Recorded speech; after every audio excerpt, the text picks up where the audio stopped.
வணக்கம். ஜூன் 6ஆம் தேதி ஒரே ஒரு நாள் தான் இருக்கிறது குறுக்க.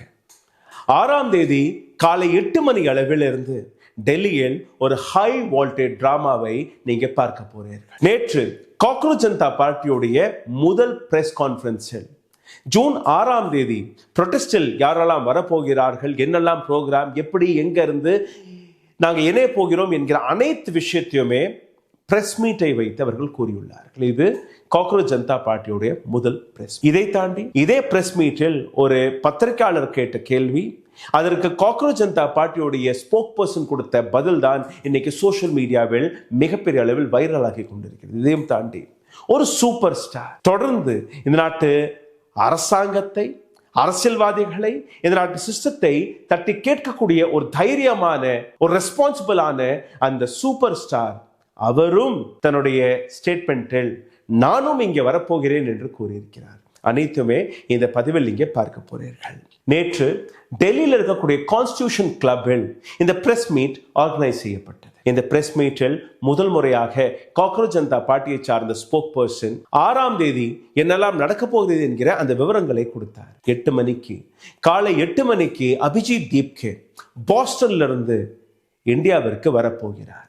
இவர் மட்டுமல்ல, சோனம் வாங்சுக்கும் இதே போராட்டத்தில் கலந்து கொள்வதற்காக தன்னுடைய சப்போர்ட்டர்ஸ்களுடன் ஏர்போர்ட்டில் வருவதாக கூறியுள்ளார்கள். அதாவது ஒரு பக்கம் ஜென்சி அபிஜித் தீப்கேவுடைய சப்போர்ட்டர்ஸ்கள், இன்னொரு பக்கம் சோனம் வாங்சு அவருடைய சப்போர்ட்டர்ஸ்கள் அனைவருமே டெல்லியின் ஏர்போர்ட்டில் கூட போறார்கள்.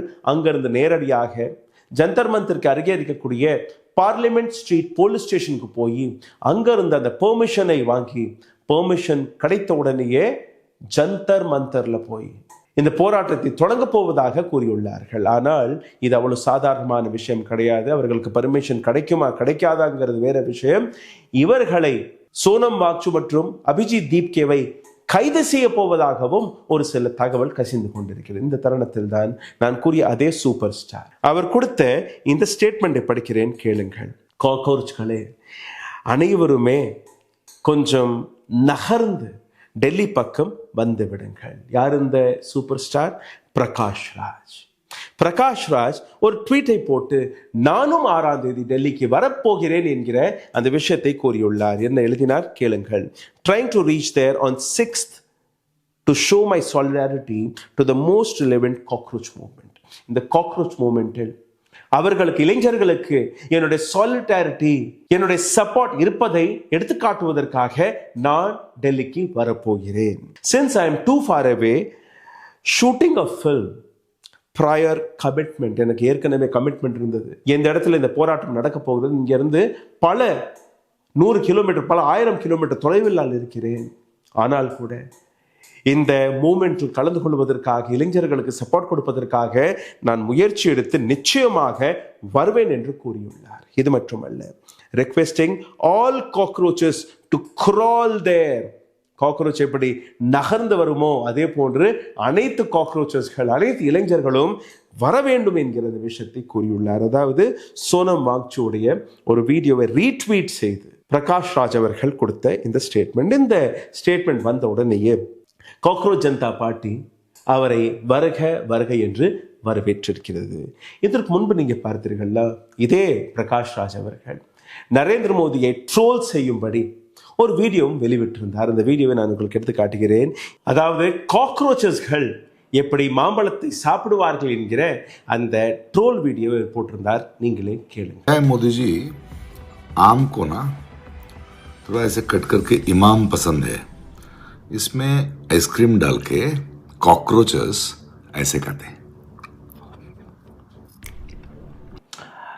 இதை தொடர்ந்து ஒரு வீடியோ வைரலாகி கொண்டிருக்கிறது. நேற்று காக்ரோச் ஜனதா பார்ட்டி வெளிவிட்ட அந்த பிரஸ் கான்ஃபரன்ஸ் வழியாக காக்ரோச் ஜனதா பார்ட்டியிடம் அனைவருமே கேட்கக்கூடிய அதே கேள்விதான் நேற்று அந்த பிரஸ் கான்ஃபரன்ஸிலும் கேட்கப்பட்டது. என்ன அந்த கேள்வி?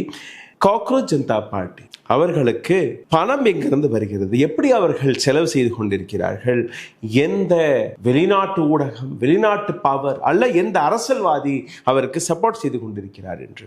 அதற்கு ஒபிஷியலாக சௌரப் தாஸ், காக்ரோச் ஜனதா பார்ட்டியுடைய ஸ்போக் பர்சன், லீகல் ஜேர்னலிஸ்ட், இப்போ அவர்களுடைய spokesperson, official spokesperson of cockroach Janata party, அவர் கொடுத்த பதில், பின்னாடி இருக்கக்கூடிய இந்த போஸ்டர் வெறும் 200 ரூபாய். நாங்க காக்ரோச்சஸ்கள் தானே, auto, bus, cycle, rickshaw, scooter எப்படி வேணாலும் வந்துடுவோம். ஒரு 100 ரூபாயில நாங்கள் வந்துடுவோம். இதை கூட எங்களால் செய்ய முடியாதா?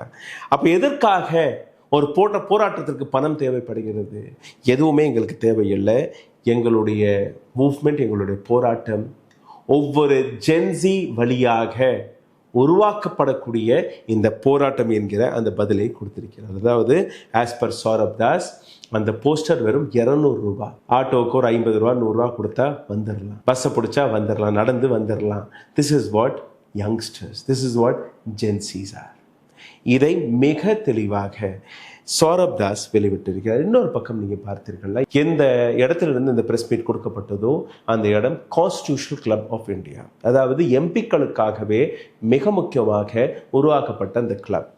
இந்த கிளப்பில் யாரோ ஒரு எம்பி ரெக்வெஸ்ட் செய்தோ அல்ல அவர்கள் ஃபோன் செய்தோ இல்லை லெட்டர் வழியாக எழுதி கொடுத்தால் மட்டும்தான் இந்த இடம் கிடைக்கும். அப்போ நிச்சயமாக யாரோ ஒரு பொலிட்டிக்கல் பார்ட்டி, பொலிட்டீஷியன் இவர்களுக்கு சப்போர்ட் செய்யலாம். யார் அந்த பாலிட்டிஷியன் என்கிற அந்த கேள்வியும் வருகிறது. ரெண்டாவது பக்கம் நீங்கள் பார்த்தீர்கள்னா, எதுவாக இருந்தாலும் இது அண்ணா மூவ்மெண்ட் 2 என்றெல்லாம் பார்க்கிறார்கள் கிடையாது. இது ஒரு ஜென்சியோடைய மூவ்மெண்ட். ஜென்சியோடைய மூவ்மெண்ட் என்றால் இளைஞர்களுடைய மூவ்மெண்ட். இன்னொரு கேள்வியும் இங்கே வருது. ஆஸ் பர் சுப்ரீம் கோர்ட் அல்ல டெல்லி போலீஸுடைய கைட்லைன்ஸ் படி நீங்கள் பார்த்தீர்கள்னா, டெல்லியின் ஜந்தர் மந்தரில் நீங்கள் போராடுவதற்காக பர்மிஷன் 7 நாட்களுக்கு முன்பே நீங்கள் கேட்டால் மட்டும்தான் அந்த பெர்மிஷன் கிடைக்கும். அப்போ இந்த கேள்வியும் அந்த பிரஸ் மீட்டில் கேட்கப்பட்டது. எப்படி நீங்கள் திடீர் என்று இந்த போராட்டத்திற்கான பெர்மிஷனை கேட்பீர்கள், டெல்லி போலீஸ் உங்களுக்கு கொடுத்துரும், நீங்கள் போராடுவீர்களா என்று. அதற்கு அவர்கள் கொடுத்த பதில், எனிவேஸ் டெல்லி போலீஸ் எங்களுக்கு இந்த பர்மிஷனை கொடுக்க போவதல்ல. இன்னொரு பக்கம் அபிஜித் தீப்கேவை கைது செய்தாலும் அதற்கான மாற்று கருத்து கிடையாது. சோனம் வாங்சு அவர்களையும் கைது செய்யலாம். அப்போ எதற்காக நாங்கள் காத்து கொண்டிருக்க வேண்டும்? போராட்டம் தானே, எங்களுடைய போராட்டம் தானே, அதற்கு எங்களுக்கு பெர்மிஷன் எல்லாம் தேவையில்லை. நாங்கள் நேரடியாக இந்த பெர்மிஷனை கேட்டு பார்ப்போம். இல்லை என்றால் எங்கெங்கே இருக்கிறோமோ அந்தந்த இடங்களில் இருந்து எங்களோட போராட்டத்தை தொடங்குவோம். இந்த தருணத்தில் சோனம் வாங்சு நேற்று இன்னொரு வீடியோவை வெளிவிட்டு இன்னொரு விஷயத்தையும் அவர் எடுத்து வைத்திருக்கிறார். அதையும் நீங்கள் கேட்டுவிடுங்கள். அதே போன்று தமிழ் மொழி மாற்றத்தை பக்கத்தில் எழுதியிருக்கிறேன், பாருங்கள். कल मैंने आप लोगों से कहा था कि 6 तारीख को शनिवार सुबह मैं भी आप लोगों से मिलूंगा दिल्ली हवाई अड्डे पर दीपके जी के साथ, अगर 5 तारीख तक कोई हल नहीं निकलता है तो। मगर एक शर्त आपको बताना भूल गया था। मेरे इस आंदोलन में शामिल होने की एक शर्त है, और वो शर्त ये है कि ये पूरा आंदोलन बहुत ही प्यार, मोहब्बत और शांति से हो। दूसरी तरफ चाहे जितना भी बल हो, हथियार हो, मगर हमारा सबसे बड़ा हथियार होगा सत्याग्रह और शांति, जो कि गांधी जी ने हमें सिखाया था। ये वो हथियार है जिसके आगे ब्रिटिश एम्पायर को भी झुकना पड़ा था। हाँ, इस आंदोलन में बल का प्रयोग हो सकता है, मगर दूसरी तरफ से, हमारी तरफ से नहीं। हमें जेल जाना भी पड़ सकता है। तो बड़ी बात क्या है? சோனம் வாங்சுடைய ஸ்டேட்மெண்ட்டை நீங்கள் கேட்டிருப்பீர்கள். இது அஹிம்சை முறைகள், சத்தியாகிரக முறைகள், எப்படி வெள்ளையர்களை விரட்டியடித்தார்களோ அதே போன்ற முறையில் இந்த போராட்டம் அமைதியான முறையில் நடக்க வேண்டும் என்று அவர் கூறியிருக்கிறார்.